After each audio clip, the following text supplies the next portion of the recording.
keberadaan dia dalam diri kita yang mewujud sebagai napas, pinjaman kehidupan, yang tidak pernah tidur, gak pernah ngantuk, itu saja tidak pernah disadari. Dekat gak Allah? Apa wujudnya? Nafas.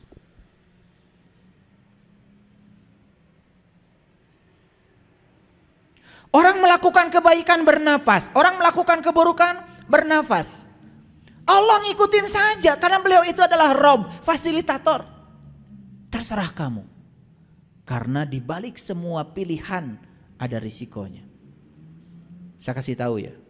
Apa risiko yang paling besar dalam hidup ini? Apa?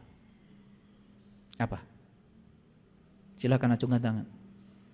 Apa risiko yang paling besar dalam hidup ini? Apa? Tertutup. Risiko yang paling besar dalam hidup ini adalah tidak mau ambil risiko.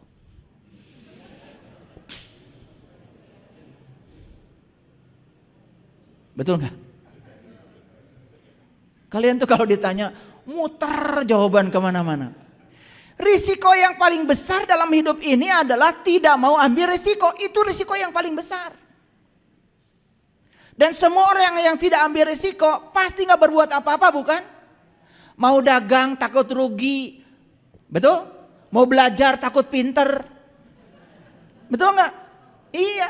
Mau bisnis takut kaya, betul apa tidak? Iya. Mau ngaji takut sesat, belum ngerti udah menilai orang. Ya. Semua orang yang tidak mau mengambil risiko apapun, hidupnya tidak akan mengalami kemajuan. Dan semua orang-orang hebat di semesta ini adalah orang-orang yang berani mengambil risiko dari sebuah pilihan hidupnya. Jadi kalau saya tanya, apa risiko yang paling besar dalam hidup? Tidak mau ambil risiko. Itu aja susah. Tertutup lagi jawabannya. Kalau jawaban tuh yang tuntas. Sekali menjawab langsung tuntas. Paham? Tidak menimbulkan perdebatan lagi. Yuk kita lanjutkan. Allahu la ilaha illa huwal hayyul qayyum. Saya mau tanya sama kalian semua. Terasa nggak yang maha hidup ada di sini sekarang? Apa wujudnya? Menghidupi kalian. Betul? Terasa nggak yang maha terjaga menjaga kita saat ini? Terasa? Apa wujudnya? Dia tidak pernah meninggalkan kita sesaat pun. Kalian makan, selesai makan, dia yang ngurus semuanya. Mana yang buat anus, yang mana buat ginjal, mana yang buat darah, yang mana buat otak, mana buat mata, mana dipisah-pisah oleh dia semuanya. Sadar nggak? Masih mencari keluar? Kalian lagi nguris bawang di dapur, sek, kena darah, ada darah. Ambil betadin, tutup. Sel dalam tubuh ini hanya dalam sekejap melakukan aktivitas dengan kecerdasannya, menguntai diri untuk menghentikan darah dulu. Besok-besok menguntai diri untuk apa? Menyempurnakan yang terkoyak. Besok-besok menguntai diri untuk menyempurnakan. 2 minggu setelah kalian terluka, gak ada bekas lagi. Masih mencari Allah di luar dirimu? Masih mencari yang maha terjaga di dalam diri kita? Ya Allah, kalian bisa melihat karena kehadiran dia.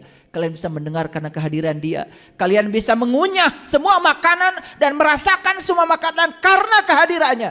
Kalau tidak ada napas, semua tidak bisa dirasakan. Masih mencari di luar dirimu. Heran saya. Begitu diceritakan yang sebenarnya kaget. Tapi begitu cerita hayalan, oh Allah di sana sedang menunggu kita nih, di sana.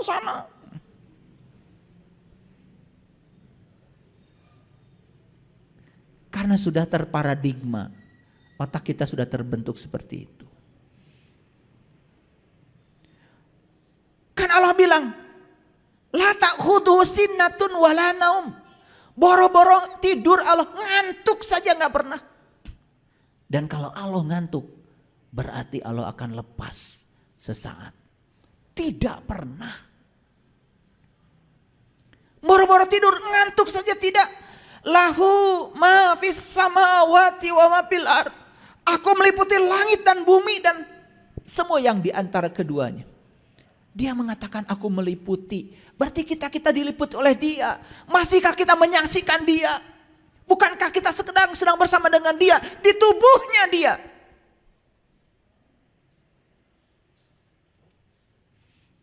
Kalau ikan masih menanyakan di mana garam, wajar karena dia tidak sadar. Padahal dia hidup di laut. Kalau burung masih menanyakan di mana angkasa, wajar karena dia tidak sadar.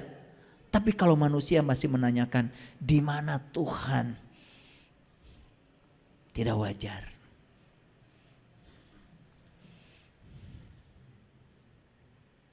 Man zalladhi yashfa'u indahu illa biizni ya'lamu ma baina aydihim wa ma khalfahum wa la yuhituna bi syai'in min ilmihi illa bima syaa. Wasi'a kursiyuhu samawati wal ard. Kursi. Apa kursi? Kursi itu siloka dari kekuasaan. Wasi'a kursiyuhu samawati wal, kekuasaannya meliputi langit dan bumi. Itulah hebatnya yang Maha Kuasa. Semakin dia berkuasa, semakin dekat dengan yang dikuasainya.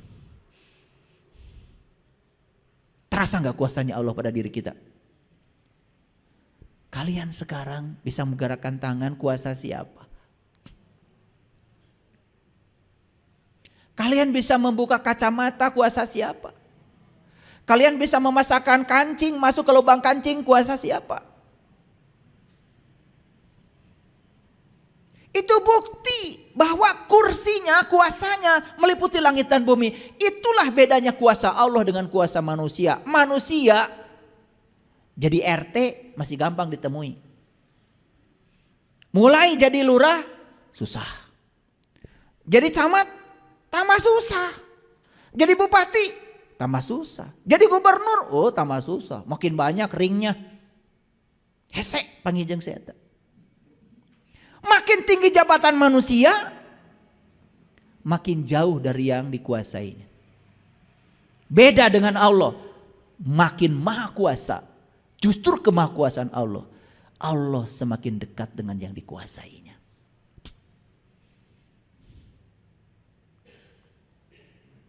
Betul?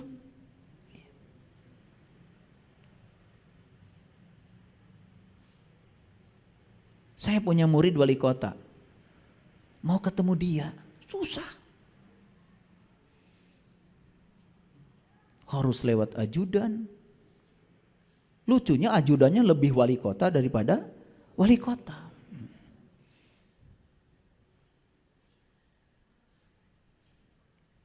Biasa kalau musim gini nih, pada pura-pura dekat dengan kita. Pura-pura mau mensejahterakan kita. Pilih saya.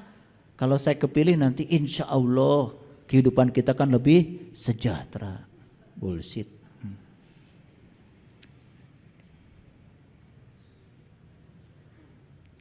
Ya saya bukan sedang menceritakan siapa-siapa. Saya cuma menceritakan bedanya kekuasaan Allah dengan kekuasaan manusia.